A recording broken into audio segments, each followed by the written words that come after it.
maamulka degmada Balcad ee gobolka Shabeellada Dhexe iyo sidoo kale marti sharaf kale ayaa maanta gudaha garoonka Dr. Ayub Jaanyo ee degmada Balcad ka daafuray tartanka kubadda cagta kooxaha heerka labaad ee ka dhisan degmada Balcad ee Serie B-da kuwaas oo sanadkaani ay ka qayb galayaan naadiyo kala duwan ee ka dhisan gudaha degmada Balcad ee gobolka Shabeellada Dhexe. munaasabadan lagu daafurayay tartankan waxaa qayb ka ah mas'uuliyiin ka mid ee gobolka Banaadir sidoo kale madasha waxaa xaadir ahaa gudoomiye ku-xigeenka arrimaha bulshada maamulka degmada Balcad iyo gudoomiyaha ciyaaraha ee degmada Balcad ee gobolka Shabeellada Dhexe. ugu horeyn madasha waxaa ka hadlay gudoomiyaha ciyaaraha kubadda cagta ee degmada Balcad Aways Ali Daahir Kabila waxaa ka hadlay munaasabada mas'uuliyiinta ka soo qayb galay munaasabadan lagu daafurayay tartanka kubadda cagta naadiyada heerka labaad ee ka dhisan degmadani Balcad ee gobolka Shabeellada Dhexe. waan ugu mahadcelinaynaa martida ka soo qayb gashay kulankan geebaha TV-yada ayagana waa salaamayaa salaan kadib maanta waxaan u furmay tartankii heerka labaad ee degmada Balcad waxaan rajaynaynaa inuu si caafimaad nagu dhamaado hadduu Ilaahay yaraa tartankan waxaa qayb galaysa ilaa 16 koox insha Allah taala waxaan rajaynaynaa isla bishan gudaheeda inaan soo gabagabeyn hadduu Ilaahay yaraa aad u maasantiin marka dadka ka soo qayb galay salaan kadib galabta waxaa farxad noo inaan goobjoog u ahaano furitaanka tartankii kubadda cagta degmada Balcad ee soo qabanqaabeen ama soo agaasimeen maamulka guud ee isboortiga degmada Balcad guud ahaan gaar ahaan gudoomiyaha isboortiga degmada Balcad kubadda cagta iyo guud ahaan isboortiga waxaan leenahay Aways aad u maasan tahay adiga tiim kula shaqeeyo waxaan markaa loo mahadcelinaa mas'uuliyiinta meesha goobjoogka ah galabta waqti fiican noo tahay anoo ku hadlayo magaca ururka kubadda cagta gobolka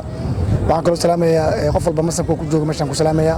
khibrada horteeda ka muuqdaan ayaan salaamayaa waxaan ku faraxsanahay maanta inaan ka soo qayb galo koobka biida ee ka furmay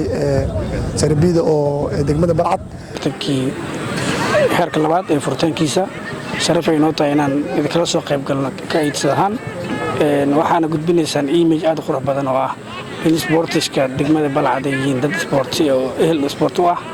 waxaa ka garan kartaa in heer labaad oo la furayo intaanu qalqiga isku imaadaan oo mas'uuliyiina furtaankii tartanka heerka labaad ee degmada Balcad runtii waxaan mahadcelinayaa gudoomiyaha isboortiga degmada Balcad ani farxad gooni ay tahay inaan maanta qayb ka ahaado furtaankii